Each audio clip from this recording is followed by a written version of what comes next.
स्वागत है एक बार फिर से मेरे चैनल खूनी हिस्ट्री के नए एपिसोड में। और आज मैं सुनाने वाली हूँ श्रापित गुड़िया की खौफनाक भूतिया कहानी।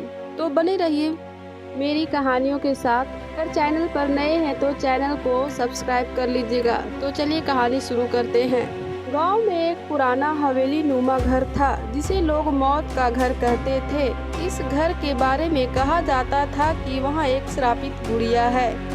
यह गुड़िया जहाँ भी जाती थी वहाँ अजीबोगरीब घटनाएं होने लगती थी और लोग मरने लगते थे। इस रहस्यमयी गुड़िया के बारे में कोई नहीं जानता था कि यह कहाँ से आई और इसमें ऐसा खौफनाक श्राप क्यों है। एक लड़की सिया अपने माता पिता के साथ इस गांव में नई आई थी। उसे पुरानी चीजों का बड़ा शौक था। एक दिन गांव के बाजार में उसे एक छोटी सी दुकान पर दिखी जहां पुरानी चीजें बेची जा रही थी। वहां एक खूबसूरत गुड़िया उसके ध्यान में आ गई। गुड़िया के चेहरे पर मुस्कान थी लेकिन उसकी आंखें अजीबोगरीब चमक रही थी, मानो किसी को देख रही हो। सिया ने बिना कुछ सोचे गुड़िया खरीद ली। गुड़िया को घर लाने के बाद अजीब घटनाएं शुरू हुई। पहले दिन सिया के पालतू कुत्ते की रहस्यमय तरीके से मौत हो गई। दूसरे दिन उसके पड़ोसी के घर आग लग गई जिसमें पूरा परिवार खत्म हो गया। इन घटनाओं से गांव में दहशत फैल गई।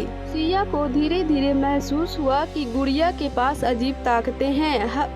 हर रात वह गुड़िया के कमरे से फुसफुसाने और हंसने की आवाजें सुनती थी। एक दिन उसने देखा कि गुड़िया अपने आप हिल रही थी।